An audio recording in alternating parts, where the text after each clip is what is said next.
Lili Ansari. Kak, mau nanya apa yang membuat akhirnya kakak memilih untuk berhijab dan kenapa balik lagi main basket?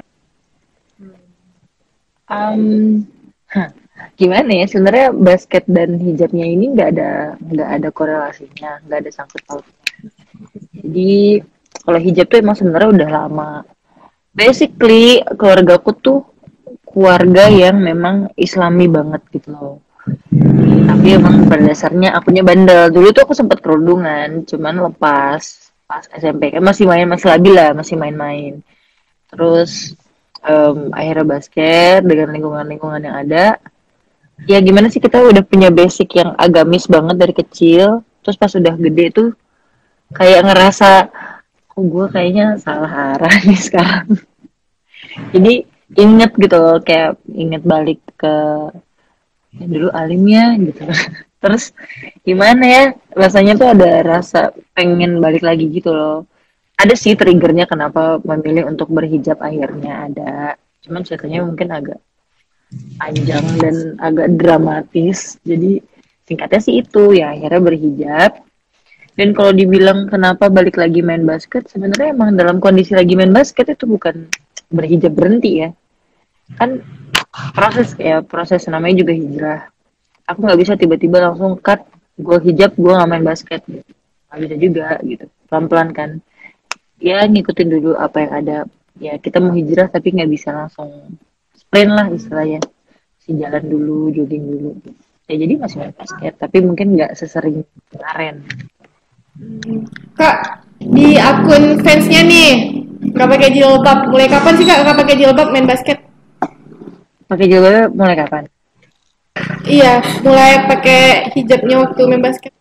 Itu pas 21 Januari deh kalau nggak salah, 2019.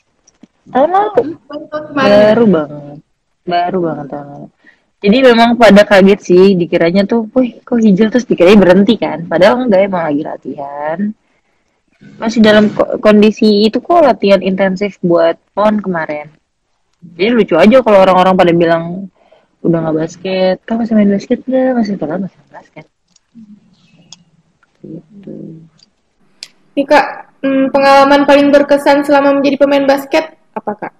Hmm, Kalau kenangan berkesan ada sih yang pas U16 itu kita kalah jauh banget sampai 20-an poin lah sama Kazakhstan waktu itu. Pokoknya mereka udah enak banget deh. Ngerasa udah enak banget lawannya, udah ngerasa udah bakal menang.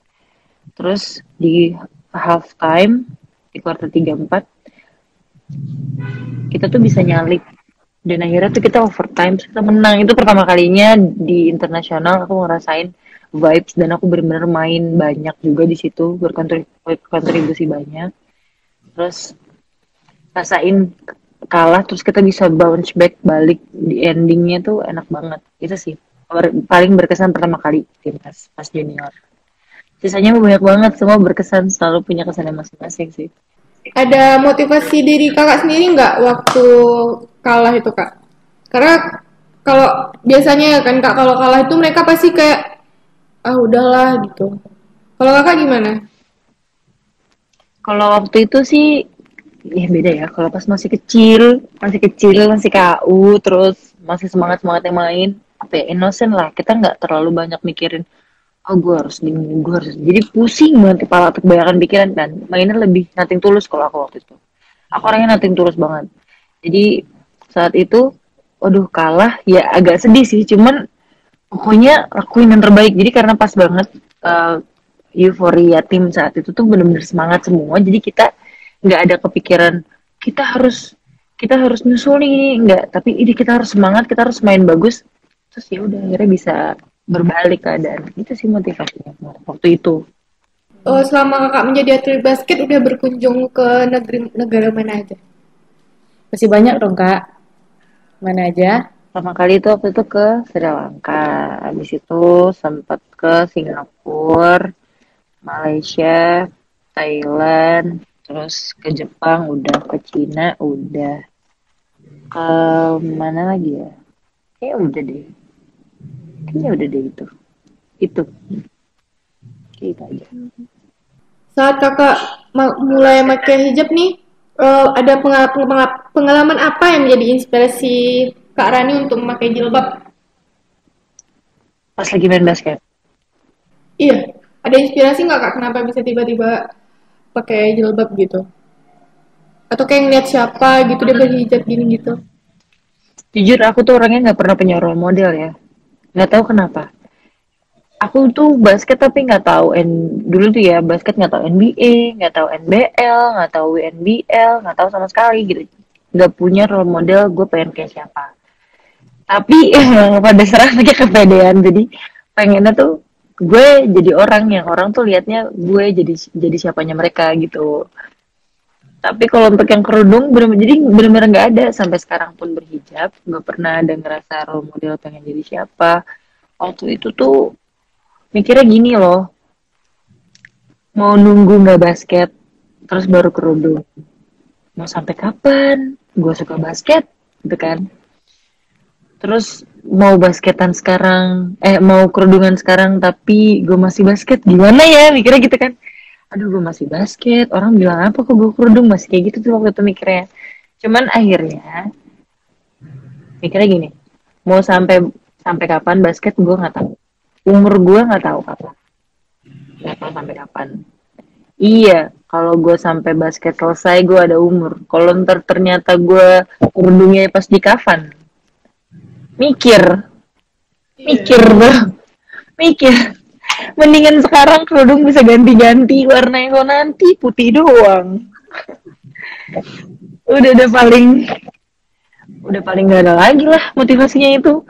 Ya udah mau gimana pun aku nggak kepikiran gimana caranya nanti gue basket gimana ya kerudungnya ya.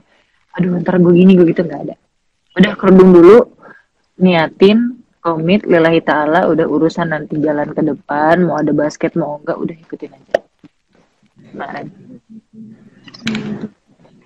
Nih terus ada yang nanya nih dari F222222 ini kayaknya akun fake deh. Ini dia nanya sekarang status di Surabaya fever gimana? Surabaya Fever. Masih main kok. Jadi kan di Surabaya Fever itu sampai aku lulus kuliah. Cuman karena ini lagi wabah ya. Jadi kan nggak pernah latihan lagi ya. Kita nggak pernah pergi cross kota. Jadi mungkin insya Allah sehabis kuliah selesai itu bisa balik ke Surabaya latihan buat kalau misalnya ada ikut event bisa ikut main kayak gitu. Masih ikut Surabaya Fever. Kan ada juga yang nanya lagi nih dari Akbar Akbar itu. Sejauh apa melihat bakat pemain putri dari daerah dan menurut kakak defender terbaik Sri Cup itu siapa? Pemain putri dari daerah tuh jago-jago tahu. Bahkan menurut aku individual skill mereka lebih terasa ya karena kan tuntutan mau nggak mau mereka harus bisa main ISO, harus bisa main one on one kan. Kadang kan nggak semua pemain dari daerah tuh bisa main semua kan. Jadi pasti ada satu dua yang menonjol. Mau nggak mau mereka harus jadi jagoan banget kan. Ketika mereka main di satu daerah, banyak banget pemain jago dari daerah. Kak Dora Lovita, Kak Agustin Gradita, itu pemain daerah semua. Kak Fani Kalumata, semua pemain daerah-daerah yang timnas-timnas banyak. Kajebo, Jacqueline Ibu timnas dulu yang big man dari Papua. Banyak banget pemain daerah justru malah pemain daerah itu jago-jago juga, nggak menutup kemungkinan. Terus kalau pertanyaan kedua tadi, defender terbaik Sri Kandi. Defender siapa ya defender? Kadita sih. Kadita, Agustin Gradita. Karena kak di sini kalau di Riau kayak kan Riau termasuk daerah gitu kan. Mereka pemain basket di situ kayak nggak ada kayak gimana ya kak? Nggak ada angan-angan yang buat kayak nggak percaya sama skillnya sendiri buat sampai ke sana gitu kak. Jadi kira-kira ada motivasi nggak kak buat anak-anak? Curhat ini. Ini curhat atau gimana? Iya curhat juga. Ini pertanyaan sekalian kak. Soalnya nggak percaya diri kak buat nyampe ke sana gitu. Insecure. Ya insecure kitanya sama skill kitanya nggak sama yang kayak di sana gitu. Emang target main basket tuh mau apa endingnya? kayak Kak Rani. Ya kayak Kak Rani Udah lah, timnas. pengen Tapi pengen jadi kami masih timnas. tim kampus Kak, jadi pengen timnas juga kayak Kak Rani gitu. Oh, serius. Maksudnya tuh kalau emang mau naruh goal sesuatu ya harus serius juga ngejalaninnya gitu loh. Karena em misalnya nih pengen timnas, jangan naruh cita-cita sebagai eh uji coba berhadiah gitu loh. Lotre. Gimana aja kalau misalnya emang mau ditaruh di situ, ditaruh, digapai. Karena biasanya nih ya, kita itu sedikit motivasi, terus insecure pertama karena persiapannya kurang. Kita ngerasa fisik kita jelek karena kita ngerasa skill kita juga jelek. Itu tuh bikin kita jadi nggak pede. Coba deh, kalau kalian ujian kuliah, tapi belajar. Ujiannya hari Minggu, ujiannya hari Ahad. Terus udah belajar dari hari Senin sebelumnya, minggu sebelumnya. Ya pas hari ujian merem pasti pede banget. Iya kan? Seberapa kualitas kalian belajar dan latihan untuk pertandingan atau untuk latihan. Kalau misalnya mau latihan biar pede latihannya, berarti kan harus ada ekstra yang kita lakuin sebelum kita latihan, biar kita pede, gitu loh. Ningkatin pede tuh kesiapan nggak siap kan sebenarnya. Kalau misalnya siap mah santai aja. Ujian nih hari ini ya, gue udah belajar kemarin 2 minggu, santai. Iya kan? Iya. Tips nih, tips kepedean Kak Rani nih. Supaya Iya. pede nih. Supaya kami pede bisa ikut. Karena kami masih insecure Timnas. anaknya. Sedikit insecure gitu. Sedikit-sedikit insecure. Sebenarnya kita semua pasti punya sih rasa insecure. Aku juga masih. Karena kan kita selalu ngelihat kayak senior gue bisa kayak gitu atau enggak kita kemarin bisa kayak gini sekarang gue turun nih gue nggak bisa lagi kayak kemarin. Kalau motivasinya tipsnya itu kalau sekarang ya sekarang itu mikirnya udahlah. Kalau aku sekarang nih jujur lillahi ta'ala banget anaknya. Lillahi ta'ala banget. Udah nih, yang penting aku udah tahu nih. Aku mau pon sekarang. Yang deket aku mau pon berapa bulan untuk ke pon. Kegiatanku ada apa aja sampai pon. Terus ada waktu kosong untuk ekstra latihan tuh di mana, diselitin waktu di situ. Terus apa yang mau dikuatin, apa yang mau ditambah. Jadi saat kita udah siap, udah nilai tala nih, udah usaha deh. Nilai tala yang penting udah goals taruh di sana. Pas udah ngelakuin semuanya, pede nanti timbul sendiri sih. Terus berdoa. Udah nggak ada lagi. Selalu bawa Allah sih kemana-mana. Sekarang tuh rasanya kalau mau latihan, mau siapin apa, kan kita nggak ada yang tahu ya. Walaupun kita latihan, nggak taunya ternyata ntar nggak jadi. Ternyata diundur, kayak tiba-tiba udah siap nih PON 2020, katanya 2021 sekarang. Kan gak ada yang tahu kan harus nambah lagi sekarang nih latihannya. Harus udah selesai, nggak jadi. Gitu. Itu bikin drop loh kadang. Bikin motivasi drop, insecure langsung. Aduh gila, ntar kalau misalnya gue latihannya kemarin udah bagus, udah peaknya udah oke, terus sekarang gue turun lagi, gimana? Udah deh, lillahi ta'ala, udah. Kalau aku mah sekarang gitu. Berdoa, usaha ya Kak. Percaya diri ya Pertama kan? itu harus berdoa.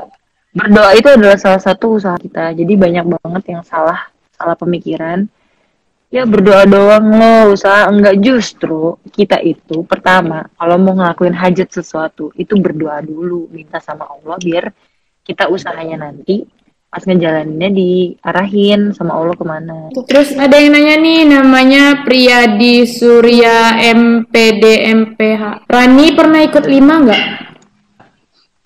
Oh 5, pernah kok ikut 5 di Jakarta waktu itu. Juara Tapi nggak? emang cuma apa? Juara nggak? Ya pasti lah. Ada Jakarta juaranya mah Esa Unggul, UPH. Gak ada, Trisakti jauh.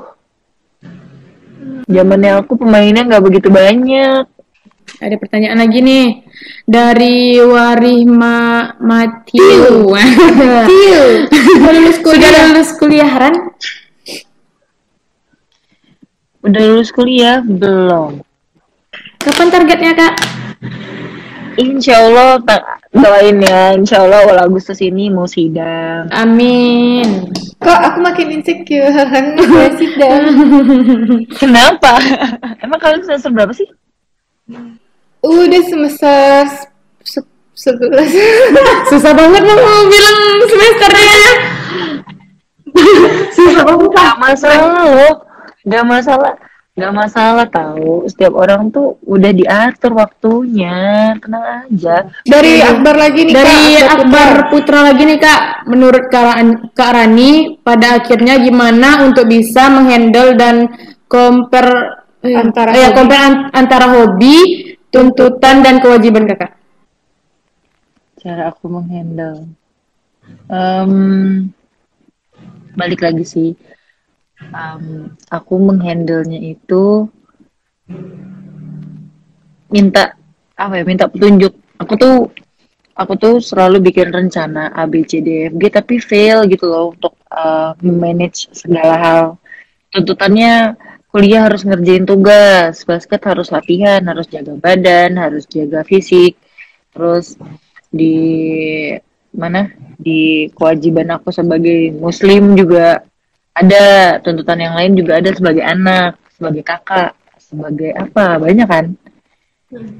Sebenarnya handle-nya udah pegang lillahi ta'ala. Dari Allah bantuin. Ini aku ada A, B, C, D, F, G kegiatan. Aku nggak bisa sendiri karena yang bisa atur tuh Allah. Udah. Yang penting kita udah tahu nih kewajibannya apa, lakuin yang terbaik. Udah. Tuh kalau aku. Atlet negara mana yang bisa disebut pelopor pengguna hijab di cabur basket?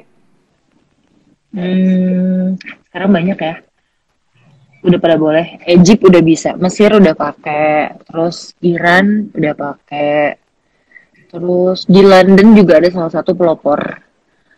Dia namanya, aku lupa lagi namanya siapa. Jadi beliau itu yang jadi pelopor hijab di FIBA tahun 2016. Makanya sekarang Liga Dunia itu basketnya udah boleh pakai hijab. Itu beliau tuh yang dari London bahkan. Terus apa pencabutan larangan turun di event internasional dengan menggunakan jilbab oleh FIBA pengaruh pada keputusan Mbak Rani untuk memakai jilbab? Nggak ada, pokoknya apapun keputusan jilbab mau itu yang bikin. Pokoknya kalau yang bikin itu selain Allah udah nggak usah ragu deh. Nggak usah bingung. Udah apa kata Nabi sama Allah, udah itu aja. Kalau misalnya nanti kata FIBA yang pakai kerudung nggak boleh main basket, ya wes nggak usah main internasional. Kalau misalnya iya lo kan basket nggak selamanya basket kok, aku gitu kita hidup maksudnya. Terus ini ada juga nih Kak, apa ada kesulitan dalam menyesuaikan diri dengan perubahan jersey untuk bermain basket di level yang tinggi? Karena kan sekarang nggak pakai jilbab nih gitu, kan ada perubahan dong pasti. Pakai hijab sama sebelumnya kan nggak pakai hijab gitu.